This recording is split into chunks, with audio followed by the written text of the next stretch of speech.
Good evening, everyone. I'll call to order Committee of the Whole for Tuesday. I need this. For Tuesday, May 24th, 2022. Let the record show that all aldermen are present. First tonight on our agenda, we have PL 54-22 by Mayor Olean to authorize the mayor to sign and submit an application to Cattaraugus County for ARPA funds in the amount of $350,000 for lighting upgrades and installation at Foreman Park. Mr. Mayor. Yes, I'm going to speak and then I'll have Carrie speak on this. As you know, we had a presentation back several months ago from the softball leagues that they would like to have lighting at Foreman Park. And and as you know, the Marcus Park lighting was eliminated a few years ago. We're looking to do some different things at Marcus Park. So we need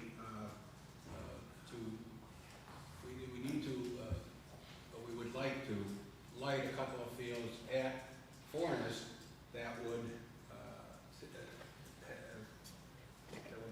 solve the needs for the leagues there with their play. And then they would no longer have to use Marcus Park. Everything could be kept at Fornes Park. And it would make them very happy. So, and to go along with this, we talked a few times about doing a long-range project at Fornes Park, and that would be part of this. So, I'll let Carrie go from there. It's about the meeting we had with the county. Sure. To give some further background, the mayor and I have met with the Olean legislators. It was Higgins, Andriano, and Smith, probably 4 times now, trying to figure out projects that are eligible under the ARPA funds, and the U.S. Treasury ended up providing further guidance so that we knew what would be eligible, because with their funds, it's more stringent than what our ARPA funds are. And the reason being is they chose, what was the category? Loss of revenue is what they chose for theirs. So because of that, being federally administered, you have to have a connection, and the funds have to be used on a government service that the county would normally provide. So the Fornes Park project ends up being eligible due to the fact that they previously provided funds to fields at Fornes. So, and the second reason we're able to be eligible in this project is that we have a contract with our youth bureaus because of the use of that location. And Mr. Searles had mentioned our fields are in a high priority area given their funds. So anyway, that's my spiel on eligibility, and we've checked with them, and so far so good on that. So moving forward with the project, the mayor had mentioned, I had sat down with Dave Kane, our city electrician, to figure out, well, hey, what's this budget? What do we need? And so, and especially based on the needs that we've heard about with the lack of lighting and putting constraints on scheduling of games and the other issues that have been mentioned. So there are 2 fields that are currently lit there. It's fields 1 and 2. 1 softball, 2 is baseball. And they are in desperate need of updating. So the plan is to convert field 10 from baseball, which is underutilized, to softball and like that. So ultimately we'd have 4 fields that are lit, which would be 1, 2, 9, and 10. And it would cost $61,400 to do the needed upgrades to fields 1 and 2, and then approximately $280,400 to install the new lighting at fields 9 and 10. Okay. Any questions? Alderman Robinson. Yes, thank you. Is there a way of obtaining a breakdown of why the lights are so expensive? I have it. Okay. Is it so? I mean, so because we're voting tonight, I guess that just goes more to show I believe we should see the cost breakdown of those lights, because that seems like a lot. And and I know I wrote some notes for tonight, so that's why I'm looking at my phone here. I was hoping to hear that in this 350,000 that we would be putting money towards the road over there, because I drove over there over the weekend to see what it was like, and I drove my car purposely because that car isn't made for bumpy roads. I wanted to see what it was like over there, and then it was 8:50, 8:45 or so, and the sun was just going down, and those guys were wrapping up with baseball over there. So I was just curious if they're playing late at night there. And then as far as the fields, when the youth baseball crew came here and they were talking, and I remember when the softball presentation came, they mentioned about the fields being done. And so I was hoping that if we're going to dedicate some money there, that it should go to the fields as well. So I was just curious as to the 350,000, the scope, how much of it was going to what aspect of each part of the park. This would be what we would consider, say, one phase. We are hoping to also reach out for Empire State Development for funding, Parks and Recreation for funding, and the Ralph Wilson Foundation for funding. And that would be the different phases of doing all of what you're talking about there. Okay. So really with that being, I'm gonna just jump in. Personally, I think it would be very useful to hear about what is the scope of Fornes Park, for starters. I love the idea of improving parks, and especially when it comes to an opportunity to bring new services or features into Olean, or creating some sort of new revenue, or making our operations more efficient. And those are two key aspects that I look at to evaluate any sort of park project. And this is really the first time that Fornes has come up in a meeting, and we're supposed to vote on this tonight. And I would very much like I don't know about anybody else, but to hear what is the what is the grand plan for Fornes? You're talking about different phases, so I wasn't sure, when we're looking at these funds, this is one of many phases. And I personally, I would like to see what the vision is for Fornes Park. This came up relatively quickly, and we've been asked to get it into the county, our request. So that's why we're doing this in phases. We have been, and I think we talked about Fornes a couple of years ago and doing that. So we are getting ready to come to you with the full plan. Okay. So this is just to authorize us to apply to the county for these funds. Yeah, Okay. CFAs are due in July. CFAs are due in July. So consolidated funding application opens annually in July.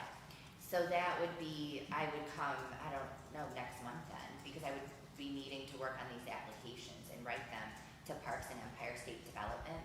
And then I've reached out to the Ralph Wilson Foundation the week before last because I had some questions, because they'll only cover 1/3.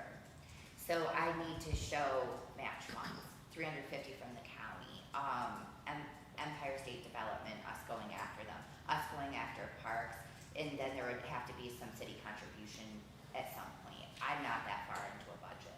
Right. And that's okay. Other Alderman Witt. Thank you. I think it was when Jen and I first came on the committee, we had a big presentation about Fornes. Remember the walkway that would come down around from Bradner, and it was going to go out around through the fields and out through the pond area? Yes. There was a big presentation, and then it was just fixing things up.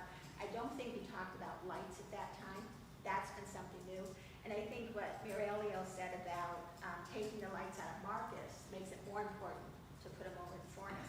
And then we had another presentation from the Women's League, and they made a presentation of the needs over there and how much revenue they bring into the city. And I think Fornes is kind of a unique park because it's one of the parks that brings in tons of people throughout Pennsylvania and New York State. I know Memorial Day weekend, they have 2 big tournaments going on down there, if anybody wants to go down. One is it's a co-ed tournament with the men and women softball. The other one is the Synergy girls softball that the other group had came. So between hotel rooms, there's a lot of people traveling and coming. So I think, it's one of our parks that does bring revenue into the city. And just to touch on another thing, what Vern had brought up about the roads in our parks. They really need fixed. I was over at Franchot, you're driving and then you can loop around to go towards the wading pool. And there's big craters there that really need fixed. So our little roads going in and out of the parks where people park really need a lot of attention. When you go down to Gargoyle, when you first come in, they have patched some of the large holes, but as you get into it, we need more work done over there. So yeah, I think we need to pay attention because we're asking people to come here, spend time in our parks, and we need them to be safe and someplace to park, and you're not gonna blow out a tire going through.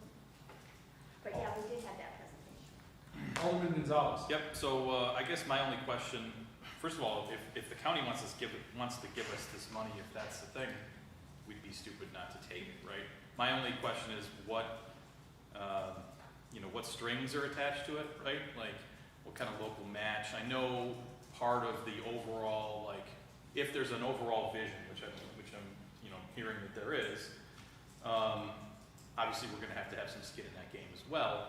My only question or concern would be about accepting money under the caveat of this has to happen in the next 12 months with a $350,000 match from the city or a $500,000, you know what I mean? Like, I don't know, right? So if this is just the county's got ARPA money to burn and they need to spend it in Cattaraugus County and they wanted to do it in our park, heck yeah, like, yes, please. But like I said, it's not enough to make me even consider voting no on this. It's just, it does raise a lot of questions, right? Like, we haven't really talked about this at all. And Yep, so I can help. yeah, answer. please. Okay, so like if I apply for CFAs, if I come to you guys next month and I say, hey, we have this overall vision, but I do want to know, I did apply in 2017, if you guys do recall, for a trail going from Bradner Stadium throughout the park. And we were awarded by Empire State Development. Parks didn't award us. So then the council said, hey, it's unfeasible, we don't want to come up with a difference. So I at least have an estimate for a trail. So that would be one of the overall things I would suggest to the council for the grand scheme of. I love that idea too, by the way. That's Okay. awesome. Yeah. So I mean, there are other ideas. I just haven't gotten that far to get an estimate from anyone except for Dave Kane with lighting. So ultimately, say if we apply for the CFAs, you would be awarded in December. So your construction would start next spring. And with our lighting, our electricians can do all of that work in-house. So it would just be a matter of getting the funds from the county and them installing. So I thought this would be the easiest part to put forward to the county, and the $350,000 would ultimately help in us doing that as a match to ESD or to parks. You can use that as cash on hand or commitment. So it would be less than what the city would need to do, like with ESD's 80/20, if that. It does. Thank you. Okay, sure. Good. I can give just a brief rundown of what has been talked about over the last few years about doing there. And one was the trail around the park. It was also to include a trail around the pond, and then putting a 200-foot deck along the pond so that people with even with mobility issues and wheelchairs there can roll out there and do fishing. They can use remote control boats off of there. There would be inclusive playground equipment down by Field 2. There's some playground equipment there. We would include more inclusive playground equipment there. We would update and use more inclusive equipment by down by what was commonly called Field 6, right by the pond there. The other thing would be is to fix the parking lots. It would also be to extend 2 heading towards 1. Field 1, a small extension there because there's a lot of there's just not enough room when you get a lot of vehicles down there. So those are some of the ideas. And lighting on, like Terry said, we originally wanted to light 8 and 9.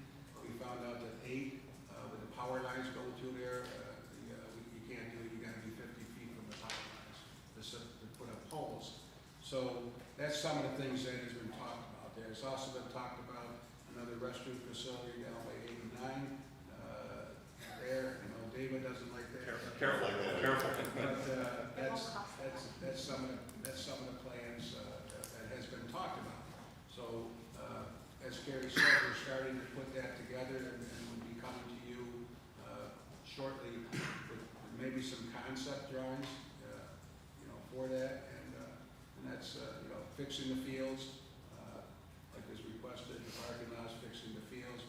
We did do field 2, 5, and 7 with county money. So field one has a short fence, so the men complain all the time that they lose their balls when they hit it into left field, because it does have a short fence. We do have a net, but even there it's a short fence. So that would, but the women's leagues love playing on field 1, so we would update that, and fields 8 and 9 need updated, like in field 10. There again, that's not used very much for baseball.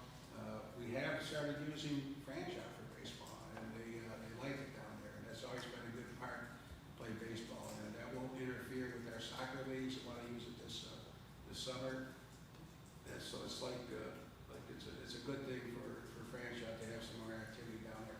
But that, in a nutshell, is what some of the things have been talked about to do at Forness Park. John, I'd just like to add that I agree with Paul. It's free money, and even though we haven't discussed it, we should go after it. And as far as the road, I haven't been down there in a long time, I admit, but are the roads paved down there, or is it dirt roads? Because I mean, we're starting to mill a lot of streets, and I mean, at the end of the summer season, we could use them millings to make those streets pretty passable. Down there. We did mill the parking lot that's down near fields 7, 8, and 9 down there. We did mill that, and it just doesn't seem to be holding up. Sign header. Carrie, Yep. hi Carrie. I want to make sure I understand. We can actually use this then to leverage for other grants and other opportunities, right? That's one of the benefits of the ARPA funds, that we could use this as leverage for further grants. That's what I'd like to do and come before the council to seek that permission to submit in the CFA round in July. Now I guess just as an individual to point out that we've got a lot of park projects going on already. We have Oak Hill Park underway at some point this year. War Vets, Franchot entrance. Marcus Park, inclusive playground, coordinating there with in tandem. And we still don't have a DPW director. Who will manage all these different projects that are underway? I'll be coming to you. We interviewed today for a DPW director, so I'll be talking to you all about that. So. Okay. And then I also have a concern as far as the county funding goes, and it's at least in my short term here on the council. The county can give us some investment maybe once a year that is of significance, and I'm thankful. That's great.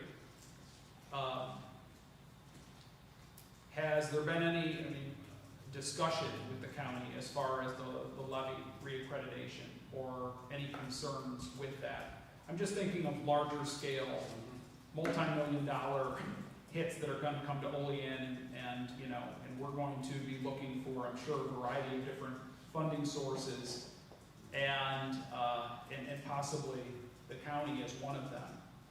Yeah, we were made aware today that there may be money available to help us with hiring a firm for the levy there. So, but it's happening so fast that I couldn't get it on the agenda for tonight.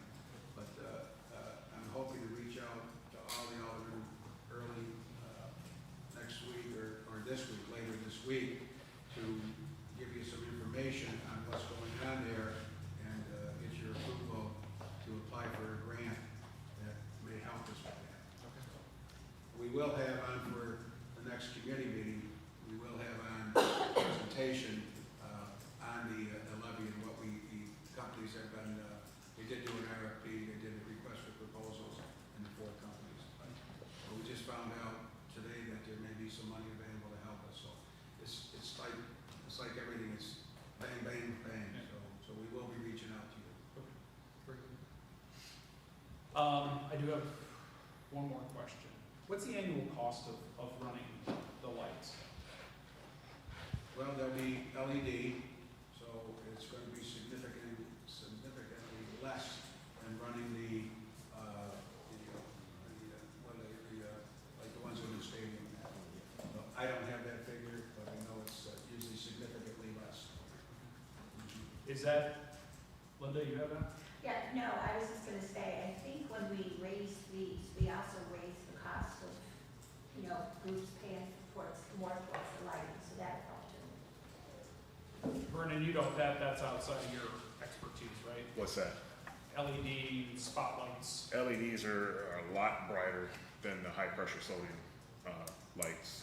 There is a significant savings there, but like I said, I just question the cost because I have a general idea of what our LED floodlights cost, and I know they'll compete or blow those things away. It's one of those things where you have people that are complaining about the lights that we installed here now in the city, with them blowing in their not blowing, but reflecting into their windows and stuff like that with the curtains and everything. So, I know that they're powerful. So I just question the cost here, but I love the idea. I definitely would love for the county to give us money for this. I would just also like to see more info prior to voting. Well, That's all. remember, these are estimates that the city electrician gave us so we could proceed. We would get final numbers, as this goes about. So He's if there is- reached out to Hall too. What's that? He's reached out to Hall today, I do believe. But Carrie, Vernon, I can give you do you my have- do you breakdown have- of the estimates. Carrie, here. can you share that with us, please? Yeah, this isn't the Hall one. Okay. He's called them, and he had, from what he had from Hall oh gosh, that was like 3 weeks ago, it's almost spot on. So. And the transformer, John, that is shown there for $50,000 from National Grid, that's to like 2 fields, Oh, let's see. and it'll be the new one. Sounds about right. That's plus install and all the other hardware. And you said we're gonna install them ourselves? Yeah, they'll be helping with the transformer. So Vernon, you share the numbers with us. Yeah. So field 1 and 2, they have 51 lights at 51 grand, so they're roughly $1,000 a piece. Then you have various costs for connections and so forth, for a total of $61K. And then you have Furnace Park, Field 9, lighting estimates. There is the transformer for $50K. I can tell you that's the transformer and all the hardware, labor, and everything associated with that, and I know that for a fact. And then the rest of that is associated costs, cable, and so forth, poles. And then there's 28 500-watt LEDs at 28 grand, so they're roughly $1 grand a piece. And that total estimate is 165K. And then we have Furnace Park, Field 10, which has various material, cables, poles, And again, 500 watt LED at 28,000.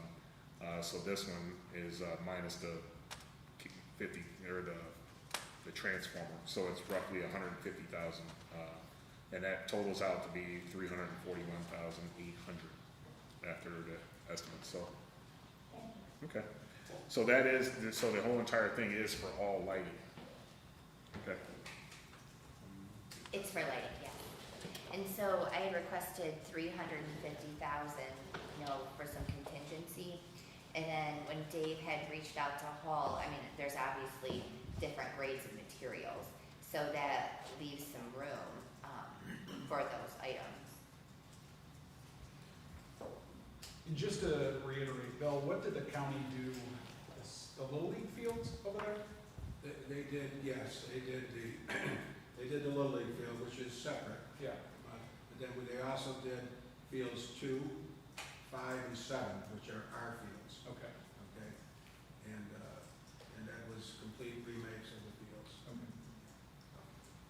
Okay. Other questions? Okay, seeing none, I'll entertain a sponsor. Sponsor is Alderman Witt. I'll entertain a second. I'll second. Seconded by Alderman Gonzalez. All in favor? Aye. Aye. Opposed? Okay, motion carried. It is referred to tonight for resolution. No, I do have a question on this particular one, because Linda is sponsoring it. Does that pose an issue? Because your daughter runs the softball. Right. I'm just asking because the vote and everything. What do you think? Jack, any comment on that? As Alderman Witt's daughter, as the commissioner of the softball league, does Alderman Witt need to abstain from this vote? Put you on the spot, Jack. I actually think that probably would be wise. Okay, I'll sponsor it. all right, Alderman Anastasia. There's enough going on in the city. We don't want anything else going on, so. Okay, very good. All in favor? Aye. Opposed? Abstentions? All right. Next, we have PL 55-22 by Mayor Ilio to confirm the appointment of James Wallaby to the Board of Assessment Review. Thank you. Greg Piota advised me that we're in need of another person on the Board of Assessment Reviews. Mr. Dualby is a local realtor who is someone that they use on that board, and he is interested. He has shown interest and would like to help the city out, as he puts it. So we're recommending him to be appointed to that the Board of Assessment Review. Okay. Any questions, comments? Seeing none, I'll entertain a sponsor. I'll sponsor. Sponsored by Alderman Gonzalez, I'll second. seconded by Alderman Witt. All in favor? Aye. Opposed? Motion carried and is referred to tonight's regular meeting. Next, we have PL 56-22 by Mayor Ilio to approve the following Boost Business Grant Program marketing assistant applications for financial assistance as recommended by the Boost Business Grant Program Committee. BBGP 2-22 in an amount not to exceed $37.50. BBGP 07-22 in an amount not to exceed $5,000. BBGP 8-22 in an amount not to exceed $5,000. BBGP 9-22 in an amount not to exceed $5,000. BBGP 11-22 in an amount not to exceed $4,810.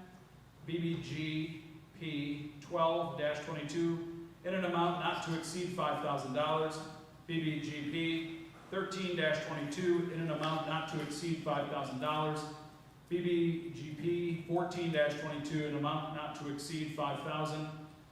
BBGP 17-22 in an amount not to exceed $5,000, and BBGP 19-22 in an amount not to exceed $5,000. Mayor Elliott? Yes, I'm gonna have Carrie talk about this, but just a word.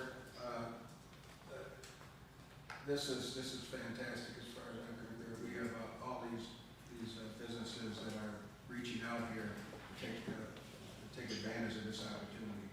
So having said that, Carrie, do you have anything to say? Sure, I can just briefly go over. The committee reviewed the information last week. They held their second meeting this past Friday, reviewed all the information, and are giving their suggestions to the council for the approval. And I can just briefly go over applicant 1 is using the money, their local contractor, to do a wrap on their work vehicle.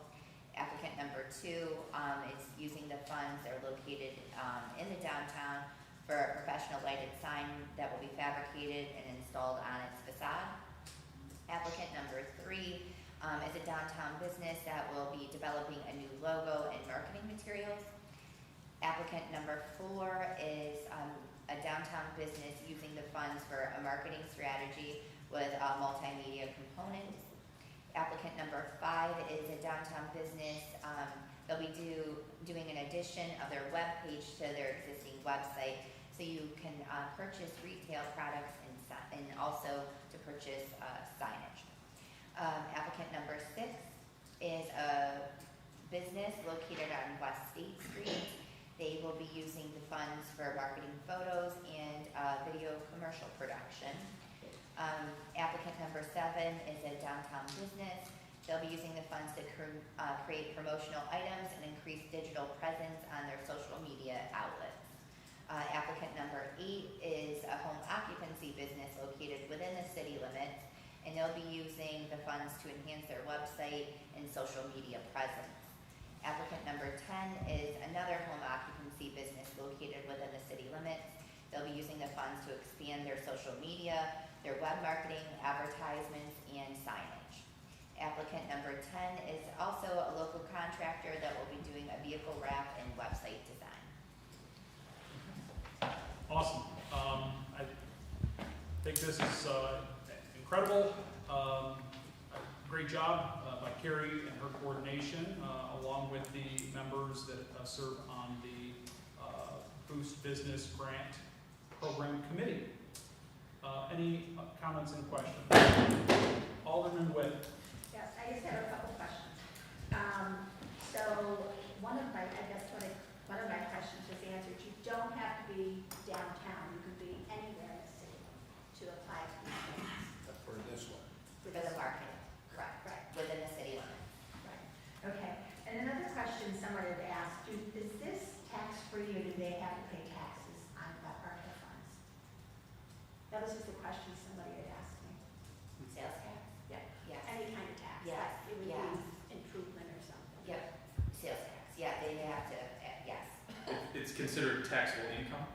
No. That's no. what she's asking. Yeah, that's, Oh, no, I thought if you purchase something like No, you're no, no. exempt, No. like the city is, from paying New York State sales tax. no. Oh, no.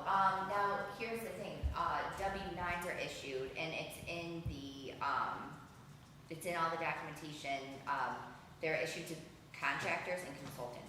Same with anyone that does work for the city of Olean. Okay. So those people will have to claim it as income. The applicants that are hiring, say I hire someone to put a sign on my facade in the downtown, that sign company absolutely will have to claim that as income. The applicant will not, because they're not receiving the funds for themselves, or a contractor or consultant is. It's essentially a pass-through, right? So that business that gets awarded the grant is not going to be taxed on that because it's a flow-through to whatever approved invoice or vendor they're using. Okay, and one more question. Are any of these new businesses, a new business? or Not are they new all restaurants. existing? No, these are all existing. Thanks. You're welcome. Okay, any other comments or questions? Okay, I'll entertain a motion. I'll sponsor. Sponsor was made by Alderman McCall and seconded by Alderman Panis. All in favor? Aye. Opposed? And I abstain for my affiliation with Small Business Consulting. This Small Business Development Center, I should say. PL 57-22 by Mayor Alio to approve the following Boost Business Grant Program Real Estate Assistant applications for financial assistance as recommended by the Boost Business Grant Program Committee, BBGP 6-22, an amount not to exceed $5,000, BBGP 10-22, an amount not to exceed $5,000, and BBGP 18-22, an amount not to exceed $5,000. Carrie? Applicant number one, this is for rental assistance for space leased by the business, and they are located on North Union Street at an existing location. Applicant number two, this is for a land contract for assistance for a business located on North Union Street, and they, again, are an existing business at that location. Applicant number three is for rental assistance for space leased by the business on West State Street at its existing location. All right, any questions on this round? So one thing that I'm going to circle back and talk to the mayor and Carrie about is, Carrie, so far, if approved, these would be the only three.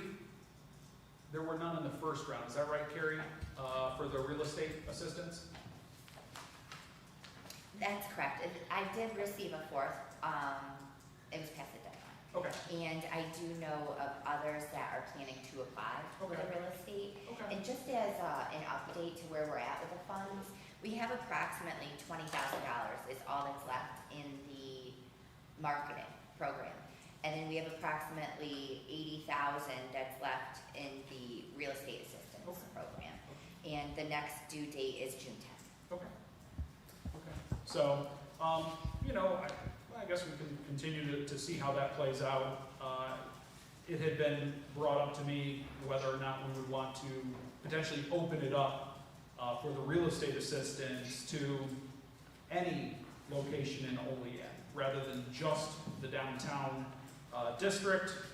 But for the time being, let's see how many more applications come in and how that plays out. Okay, very good. Any comments or questions?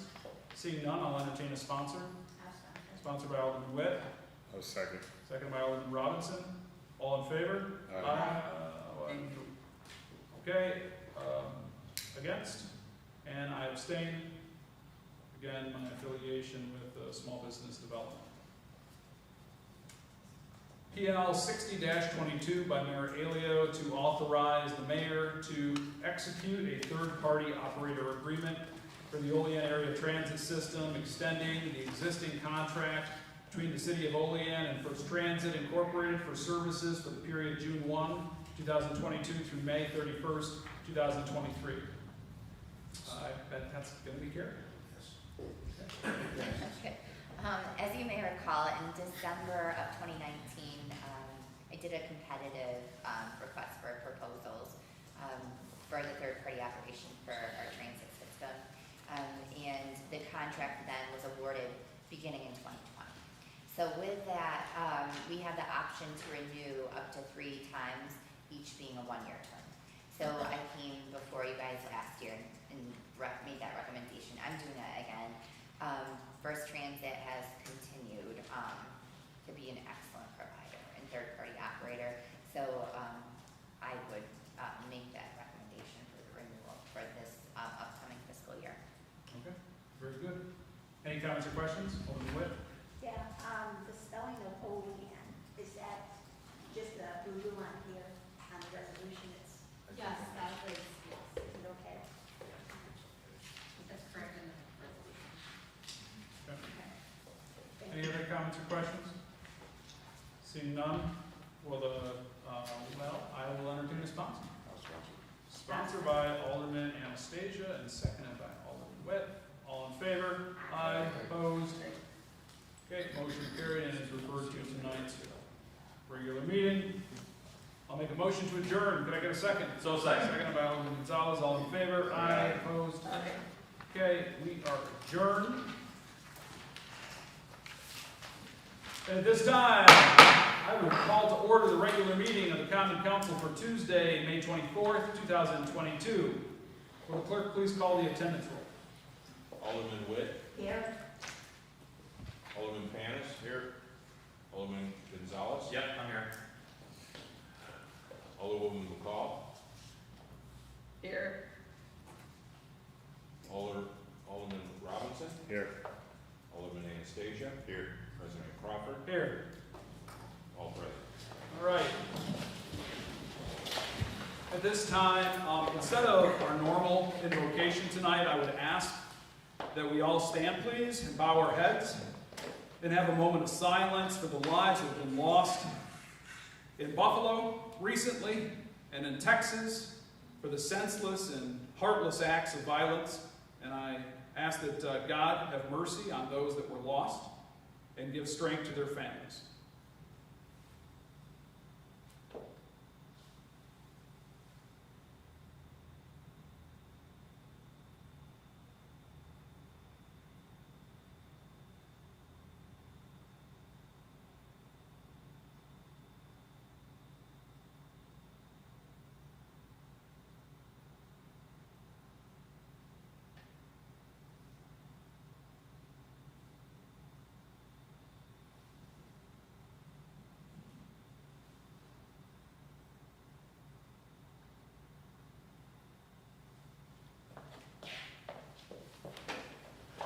I pledge allegiance to the flag of the United States of America and to the republic for which it stands, one nation, under God, indivisible, with liberty and justice for all.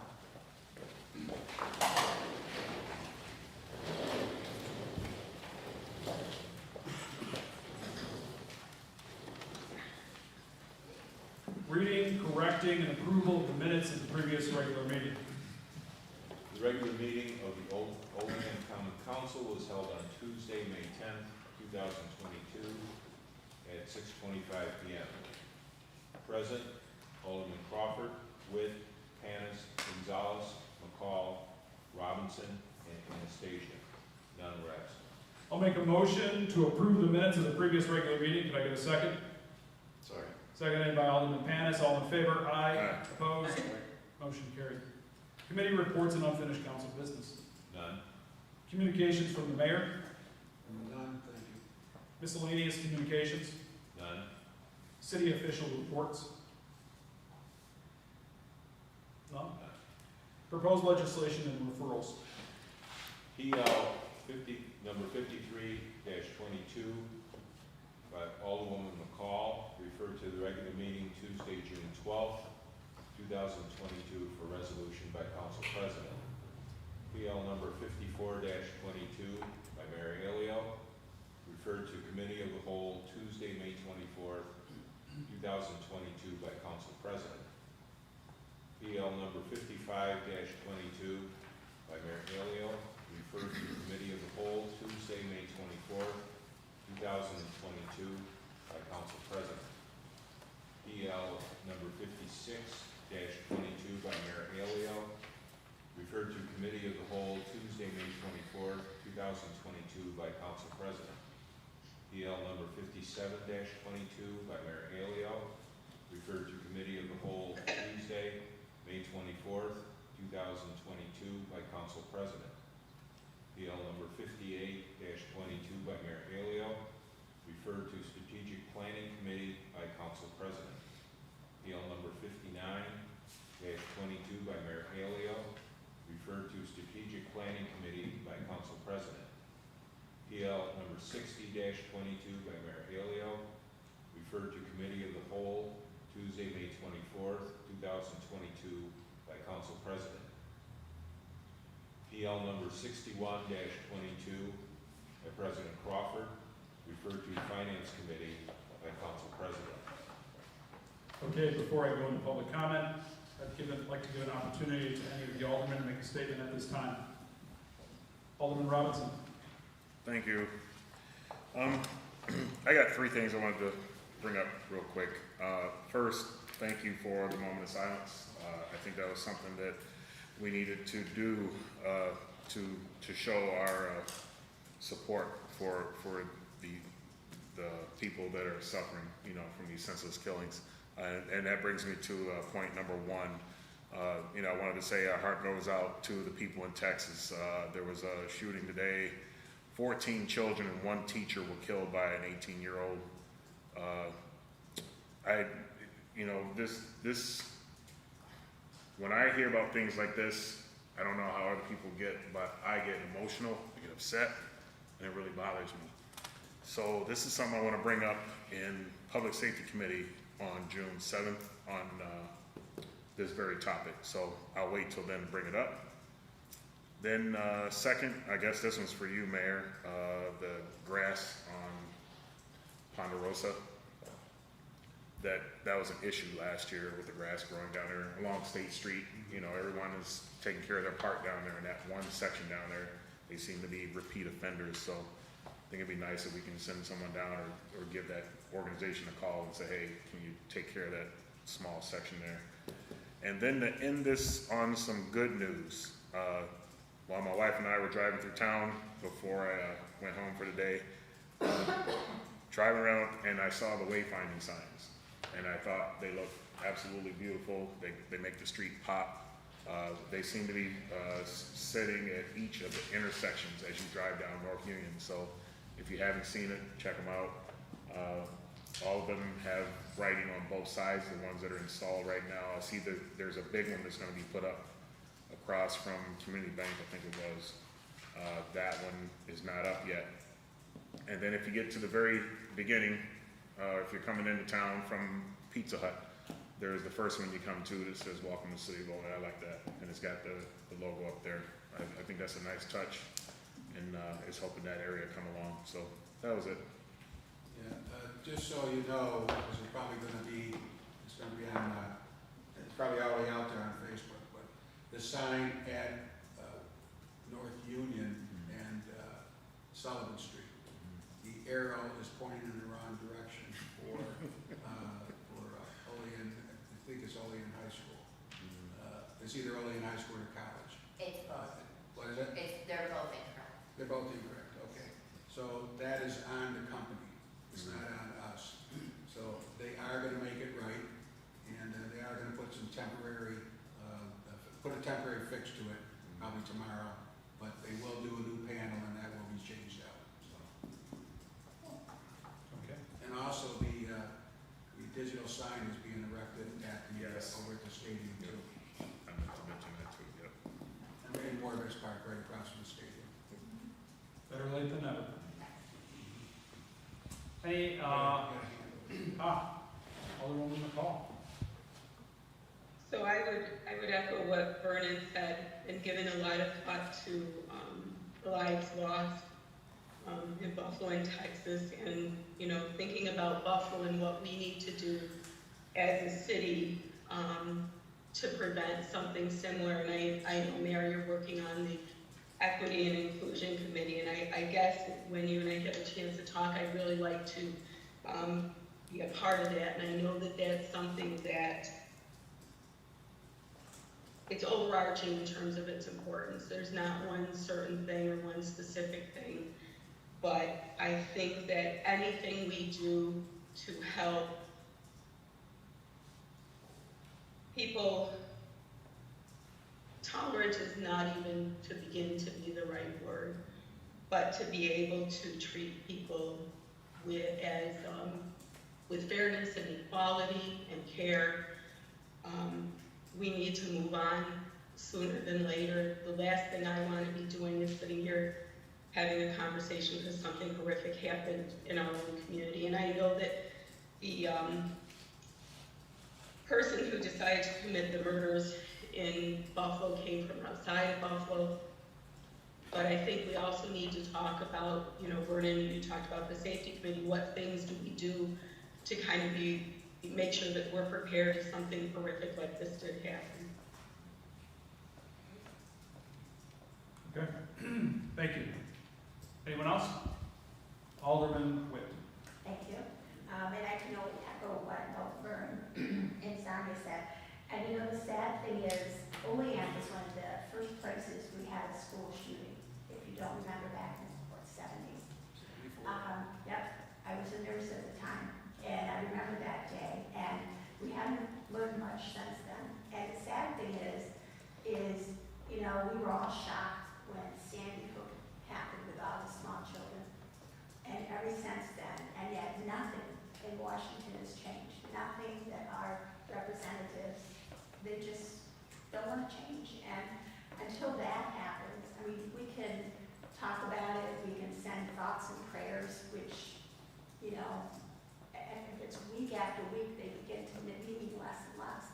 So I just think, as a community, we do need to do more, and we need to be aware of it, and it has happened here, and we shouldn't forget that. So I would just like to echo, you know, I'm sure there's a lot of broken hearts tonight. Okay. So I do have just a matter of business, and I wanted to pass it along to you, Bill. I received a call from a constituent of mine whose parents live off of North Union Street, and he was very concerned, and in fact, I was over there yesterday. The transitions. I mean, we know when you mill and pave and you mill down a street, it gets very, very low, but some of those side streets, there's hardly a grade. It's pretty steep, some of those grades over there, the transitions between the non-paved streets, or I should say the paved streets, and the milled street. And I don't know if that's something that could be corrected. I'm just passing this along to you. I don't know what the timeline is. Maybe this street is going to get paved like tomorrow. I don't know. Do you have any insight on the paving of North Union? What usually happens is they come in and they mill first, and then after they milled several streets, they'll come back and pave. I can get a timeline. I know we run into this every year, and if it is, I know if there's going to be a time, a lengthy time or a time that they're not going to pave, they will come back and put some blacktop so that make it easier to come out of their driveways or out of the streets. Very good. In the interim, so I will check with the engineering department tomorrow. I can help you. They were out there today. Our guys in Lake Shore were out there building some of the transitions for the driveways today. Okay. They started, just Okay. to let you know. Thanks, Gary. Sure.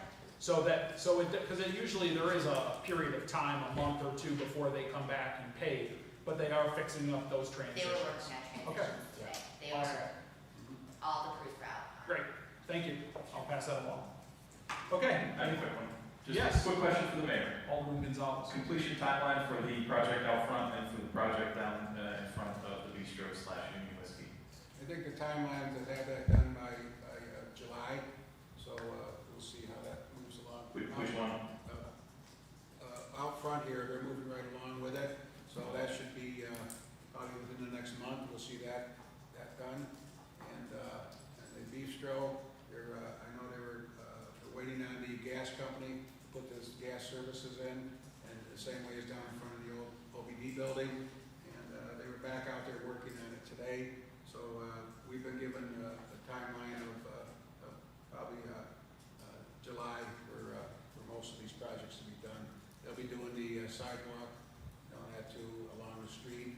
So hopefully it'll be done in a timely fashion. So cool. But as a definite timeline, that's weather and all that. I can't give you. I could probably get you a better timeline. I'll ask the contractors tomorrow. We actually have a meeting tomorrow. So. One way to definitely make the weather as rainy as possible in the city of Olean is to pour concrete. Guaranteed. Thunderstorm. Flood. John, just one final comment. Come on. I didn't say anything yet, so. We're not voting on a bathroom, Dave. Come on. Thank you, we don't need anyone. But anyways, I did receive calls, probably the same calls you got about North Union Street, and I did see what you mentioned, that their crews were down there. And, I mean, it's a inconvenience for the residents that live on that street, but it's gonna be a great benefit for years to come. It's gonna be a beautiful street. So please just have patience. The city crews are doing the best they can down there, and I live down there too, so it's an inconvenience for everybody, but it's gonna be wonderful when it's complete. And speaking of, I ran into Pat today, Dave, and he's got a list of stop sign requests that he's. I told him to give me to you. No. All right. Very good. So, Can I make one comment? Jim? yes, of course. Just so Sonia and the rest of y'all, I sent you some pictures today, the work that the high school kids are doing up in Oak Hill Park, and so that's a start. And I know you asked Sonia about the section there along the hill, or not the hill, but the steepness there on 4th Street, and that request is going to go out this week, and then we'll get some things with some contractors or some firms landscaping firms to give us an idea of what that's going to be to make that look nice. But the kids are wonderful. The kids are doing a wonderful job up there. It's just amazing. They enjoy it so much. And I went up and spent some time up there today with them. They're doing a great job. And when I was on my scooter on the way here, I don't know if anybody knows Bob Sherburne, but he and his wife Amy used to own Union Tea, and he's the unsung hero of landscaping right there and planting flowers by the steps. Yeah. He's there for countless hours, and he does a tremendous job. He does it because of his fondness, I believe, for Eric Lane and the Cutco family there. So he was hard at work, and it's looking beautiful. So. Okay, at this time, I will ask the clerk to please read the public comment statement. The public comment portion of the Common Council regular meeting is established to provide members of the community with the opportunity to publicly state their views, voice their concerns, or to provide input pertaining to any issue affecting city government. Additionally, the mayor, Common Council members, and city department heads encourage any person with questions to contact them at their offices. Okay, at this time, I will invite anyone from the community to approach the podium. Please state your name and address for the record, and you'll have 5 minutes.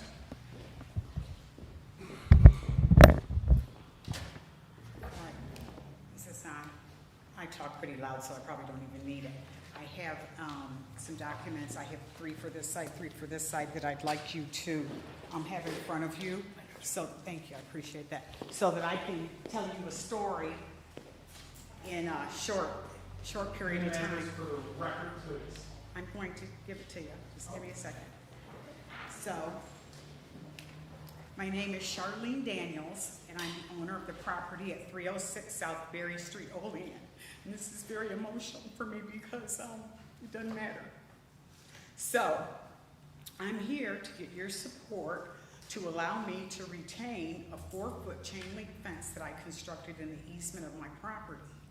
I contacted Code prior to taking this action and stated I was requesting guidance for compliance. On October 31st, the email, and the emails are attached at the back, the title to the email was Fence Installation Guidance for Compliance. I am requesting guidance and permission to A, construct a privacy fence on the solid black line, which is the property line between 306 and 310 as I understand it. B, add a section of fence on the city easement to avoid further damage to my fence on that side. And the picture's black and white, but I hope you can see the damage on the fence. The area would not be enclosed, but create a small marker, and I would put reflective material on the fence if approved. Page 2, a fence in the easement acts as a barrier to reduce property damage and conflict. If you look at the picture, you can see, even though there's snow there, where the person drove their vehicle into the easement and came close to the fence and continued to hit it. I've endured comments from my neighbors. When I go out to walk my dog, I put earbuds in so that I don't have to hear stuff, or so they think I'm not hearing. Guess the South didn't do the training right. Why don't you go back to Texas? We don't want you here. This used to be a good neighborhood. We'll get it back. We know what to do. They used to have ways of dealing with people like that. Behaviors, spitting gobs of phlegm the size of $50 bills on the sidewalk in front of my house. It's the city sidewalk, it's not hers. For 2 weeks, when I would take my little dog, little 9-pound dog out for her last walk in the evening after dark, for 2 weeks people drove by Green Street and called me a nigger bitch. And I couldn't take any action because I didn't, I couldn't identify the people specifically. There's 3 people in a car, you can't, and I didn't know the people. I'm still kind of acclimating from having moved back. And then dead animals have been thrown on my property. And most recently was when we had the last snow. So on 11/3, Code contacted me by phone and asked me to clarify what it was I was asking on this whole fencing business. And so I explained that because of the neighboring conflict, and I'm just gonna be real candid with you. If you see the first picture on this page, my home is beautiful. I love my house. And it wouldn't matter if it was a shack or what it was. I take good care of my stuff. And so the way other people live, I can't change their behavior, but I can change my view. So what I did, and they actually finally got around to installing it today, in the back of my house, I had them put 8-foot chain link fence with privacy slats. And then on the front side between the 2 properties, and I learned that 6 feet of my property actually belongs to the neighbors. Had I not put the fence in, I wouldn't have known that. But they had a surveyor come out. The surveyor said, yep, 6 feet of your property belongs to them. No harm, no foul. I contacted the mortgager to make sure that I wouldn't be altering the terms of the loan agreement by giving parts of the property away, because they loaned me money on it based on a certain survey. And so they said, well, don't put any fencing where there's not fencing.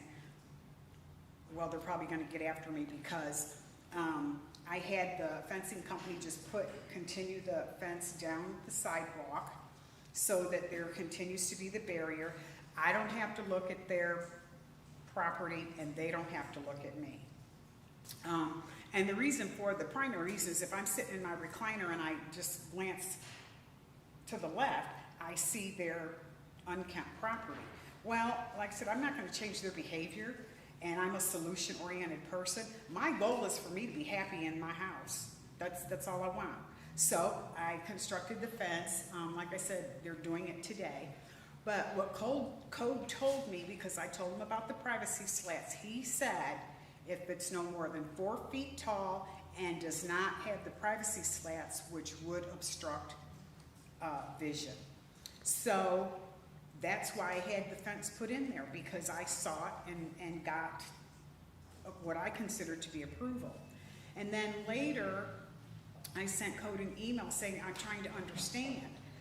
The property at 310 South Berry has had numerous complaints for years, and they told me when I bought the house, they said, we might as well tell you, everybody calls Code on us. Code's not going to do anything. They've been, telling us for years. We cleaned it up a little bit. They leave us alone until next time. The investigator responded that they had been told to clean it up and that he had to give them time to do it. And I understand that. I get that. And then early January, I sent, Code a note. The saga continues. But at that point, I'm not trying to fight with anybody anymore. I constructed a fence so I don't have to look at stuff, okay? Because that's how I'm going to be happy. But the fire chief sends me a letter saying that if you all, the common council, don't approve me keeping that fence, that I'm going to pay a $1,000 fine or be in prison for up to a year. Now, here's the problem I have with that. I've got these people that live next door to me that have had several violations, and to my knowledge, I could be wrong, I don't know, to my knowledge, they've never been assessed a fine. Now, I don't believe they have, because if you come giving me a $500 fine, I'm probably going to change my behavior, just the way that probably would be. But I'm trying to improve my property and avoid conflict based on those comments, and just to avoid conflict, I'm just trying to be happy in my house. I love that house. I spent $50,000 changing it. I love that house. So I'm not going to be forced out of my home. I'm just not. They can throw dead animals. To be honest with you, I've installed some more cameras. to look down on the sidewalk so I can, you know, see what's happening, because I don't care what the neighbors are doing. I just want to make sure that I'm safe and protect my property. So, you know, you be the judge. Should I be permitted to keep the fence or should I go to jail? Now, is one thing, because I did do my due diligence, I did read the code. The one thing that I did find that I may be in violation was I think the fence can only be 3 feet. He told the investigator, inspector, whatever they're called, told me 4 feet, but I think it's actually 3 feet when I went back and read the specific 10.7.5. So I just felt like I needed to, because that fence cost me a lot of money to have that put in there. I mean, you know, and when I say I spent $13,000 on fencing, you all are property owners. You know how much it costs to get the deck put on the back of the house, or, you know, repave the sidewalk or what have you. So I just wanted to bring that to you and show you that, to demonstrate to you that I did do due diligence. I tried to do the right thing. And had I not been misguided, and let me say this about that code investigator, inspector, whatever they're called. That guy I don't have a problem with him. He was professional. I believe that he believed he was giving me the accurate information. And if it was incorrect, you know, I don't know. You know, I don't know. But I still, you know, have a great deal of respect for him because he treated me respectfully through the whole thing. He understood that my issue was, you know, I don't want to look at these dirty people and whatever. So, Talking about the guy in the back page? the guy. Yes. So, you know, there you have it. I'm hoping I'm not going to jail. Well, you're not going to. Robinson's got your back. Well, and one of the things I tell family members, because I actually do get a pension from Texas, so I said I can make the mortgage payment even from jail. So, so I don't know how this process works. Like, so I make this proposal request to you. Do you send me a letter in the mail? Do I don't know how this works. Mrs. Daniels, what are they complaining about, that chain link fence down in the subway? Yes. What's the problem? You can see right through it. It's in public right away. It's in public right. Of the one at the subway. Yes. And, you know, I that's why I asked the question before I put the fence up, because, like, I just have a sense from having lived here for 3 years that you gotta do some things a certain way. And to be honest with you, I'm a homeowner, logically, okay. So that's why I asked Code the question.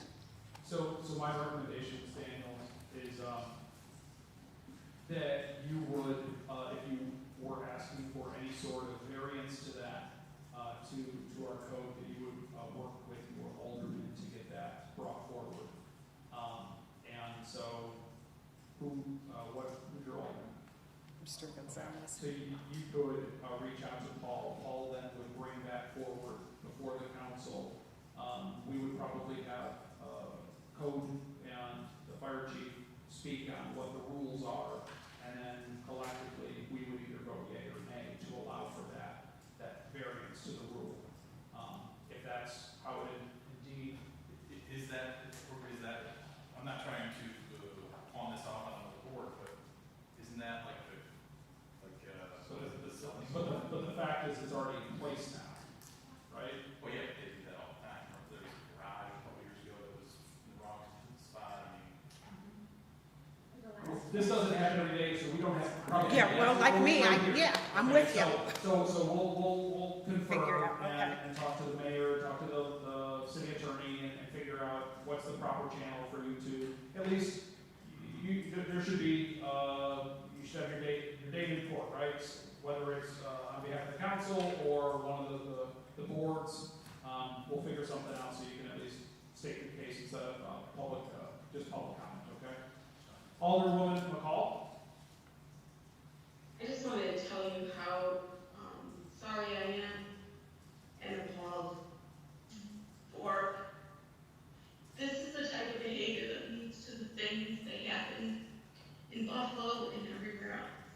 that we need to be mindful of. I'm embarrassed. I love my community, but there's no place for this, and we as a council need to make sure that we are doing our part to address these things so that no one else has to come forward to us with this. It's not even a complaint about how she's being treated, it's just inhumane how she's being treated. So anyway, thank you for your time. I appreciate you indulging me, and I will send you an email. Yeah. And so I'm supposed to be asking for you to talk to. I don't think we, yeah, I mean, I know what's up. It doesn't matter what it says, you Yeah. got the picture, okay. Yep. Okay, thank you for your time. Okay, thank you. Anyone else?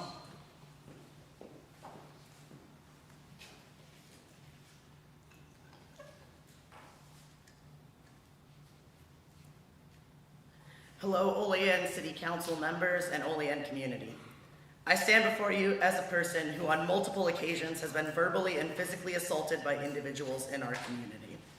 I have been physically assaulted and verbally assaulted on multiple times. And I also stand before you as someone who has just seen Mayor Bill Aleo and Alderperson Linda Witt actively stop the work for diversity and equity in our area. While they themselves might not have perpetuated these hateful acts that I have encountered, I would like to know what they and the council have done to prevent hate crimes, especially in the face of blatant disregard for the voices of diversity on the now disbanded Diversity and Equity Committee. Religious fundamentalism, conservatism, and far-right ideology in this nation have melded into a singular movement intent on taking over our public systems and infiltrating them with their ideology to control governments and to silence the voices of marginalized people. And now, even in our council, self-identified Democrats have actively participated in this silencing of marginalized voices.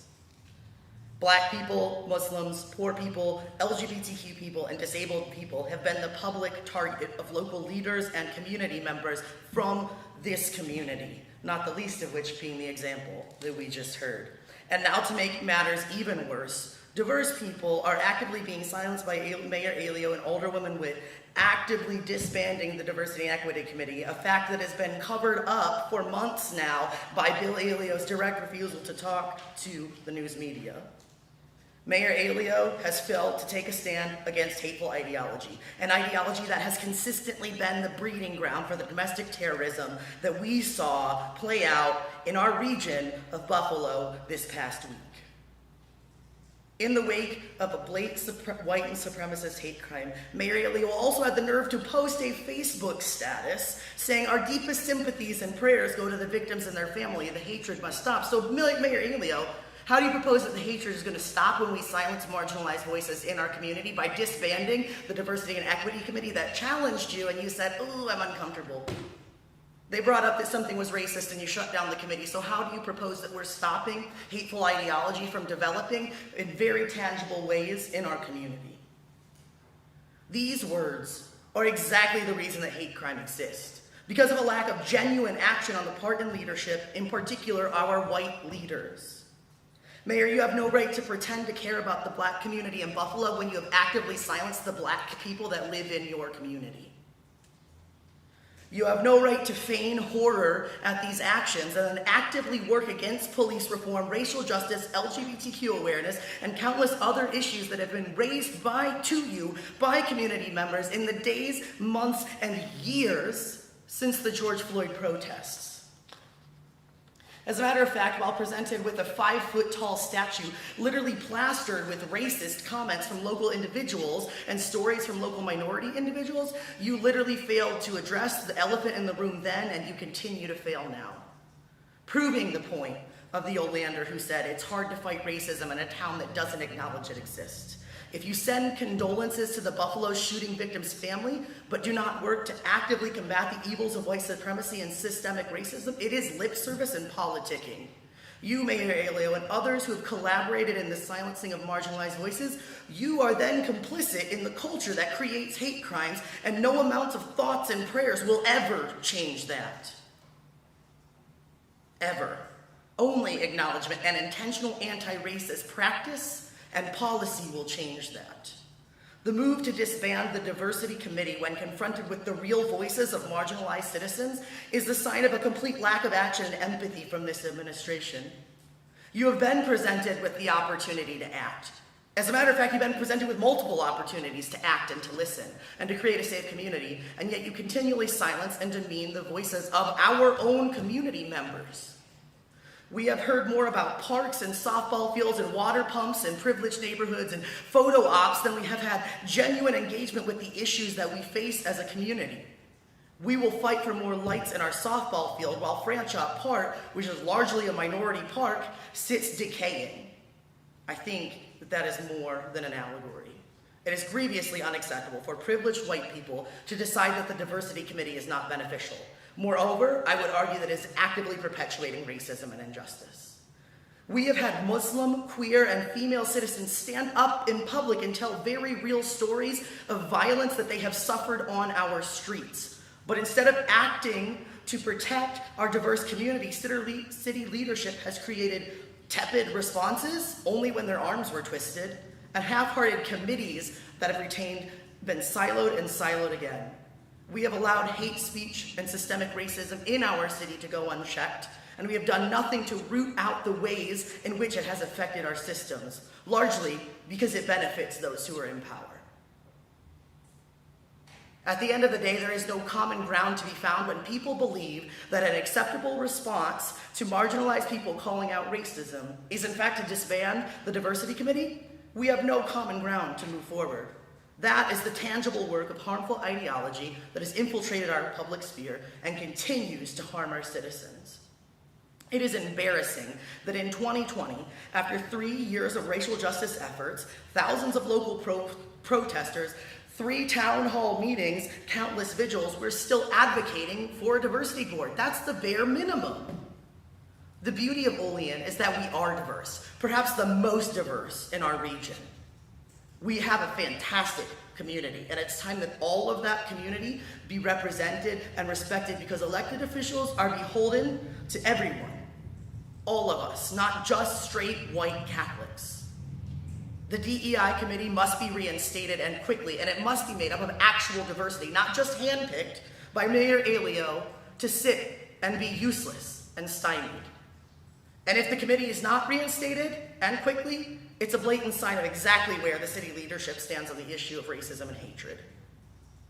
To quote Ms. Witt from earlier tonight, we are asking people to come here, but how are we making sure they're safe? Because if we're asking that about roads at a softball field, we should be asking that about the diverse people that live in our community. If we're asking people to come here, we damn well better be sure that we're making it safe for them. Thank you. Thank you. Anyone else? Anyone else? Anyone else? At this moment, I will call public comment closed. On to finance and bills. The auditor has processed bills and claims against the city of Olean as per list submitted to each alderman and recommends payment thereof. Whereas the auditor has presented to the common council bills and claims against the city of Olean totaling $955,945.94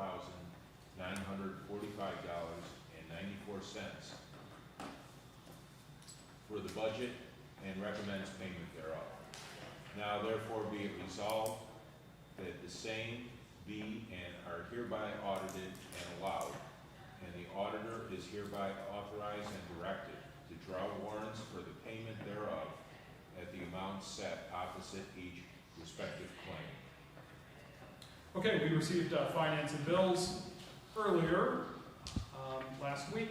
Are there any comments or questions on finance and bills? Seeing none, I'll go ahead and make a motion.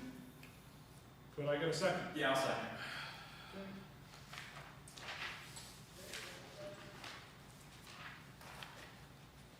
Okay, second is made.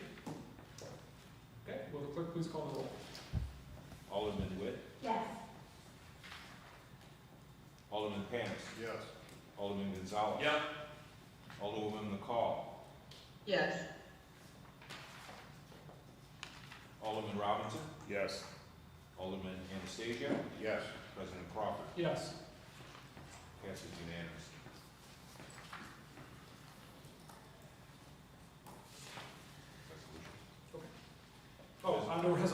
sorry about that. Come on, John. Resolution number 52-22, PL number 54-22, by Alderman Anastasia, seconded by Alderman Gonzalez. To authorize the mayor to sign and submit an application to Cattaraugus County for ARPA funds in the amount of $350,000 for lighting upgrades and installation at Fornes Park. Okay, this is, we discussed in committee of the whole. Any final comments or questions?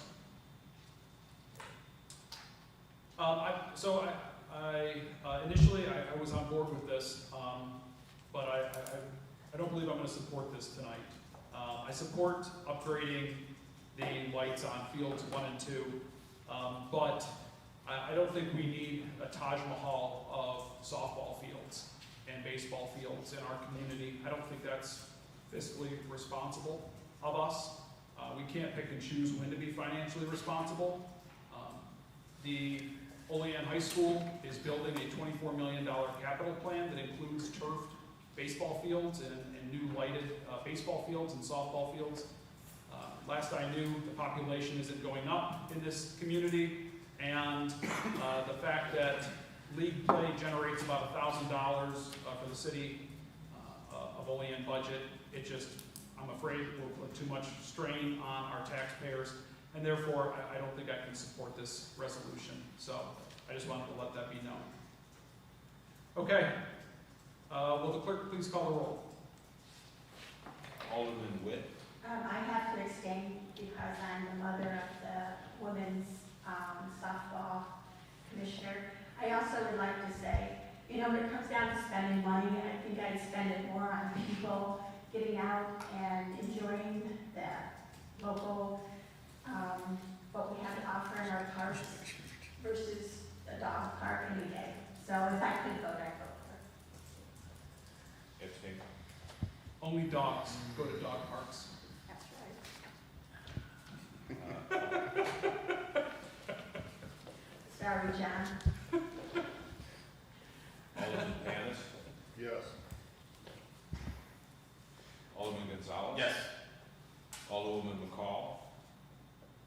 Yes. Alderman Robinson. Yes. Alderman Anastasia. Yes. And President Crawford. No.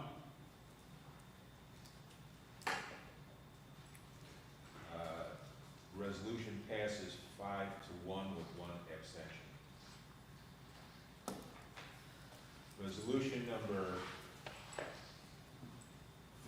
53-22, PL number 55-22, by Alderman Gonzalez, seconded by Alderman Witt. Resolution confirming the appointment of James Dwalaby for the Board of Assessment review. Okay, very good. We discussed this in committee of the whole. Any comments or questions? Seeing none, will the clerk please call the roll? Alderman Witt. Yes. Alderman Panis. Yes. Alderman Gonzalez. Yes. Alderwoman McCall. Yes. Alderman Robinson. Yes. Alderman Anastasia. Yes. And President Crawford. Yes.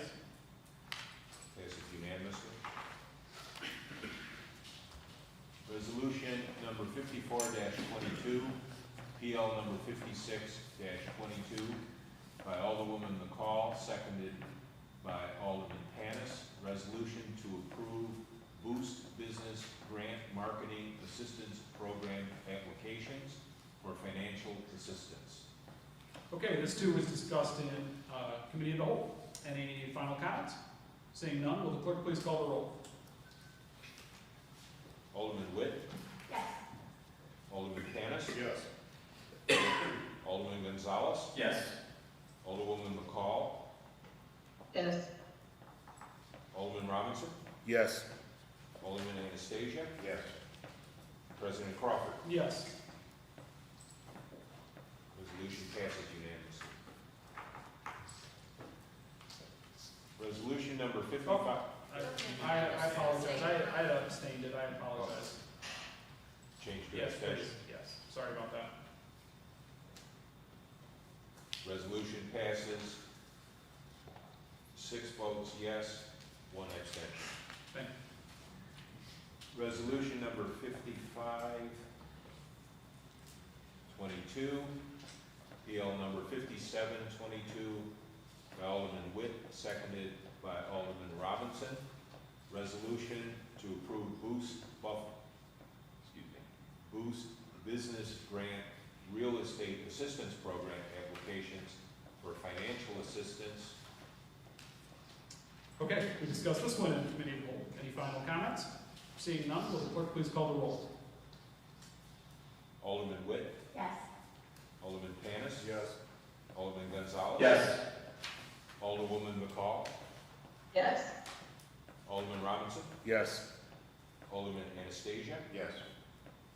and President Crawford. Abstain. Resolution passes 6 yes, 1 abstention. Resolution number 56-22, PL number 60-22, by Alderman Anastasia, seconded by Alderman Witt.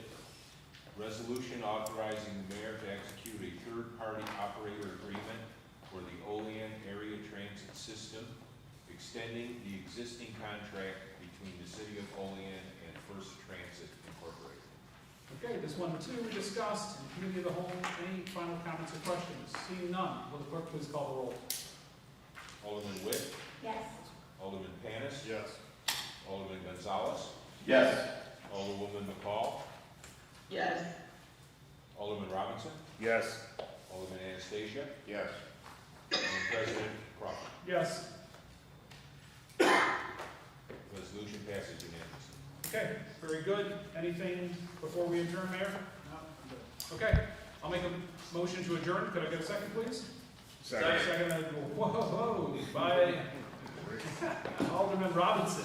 Take it. All in favor? Aye. Oh, Opposed? Adjourned. Thank you. Bye, Sonia.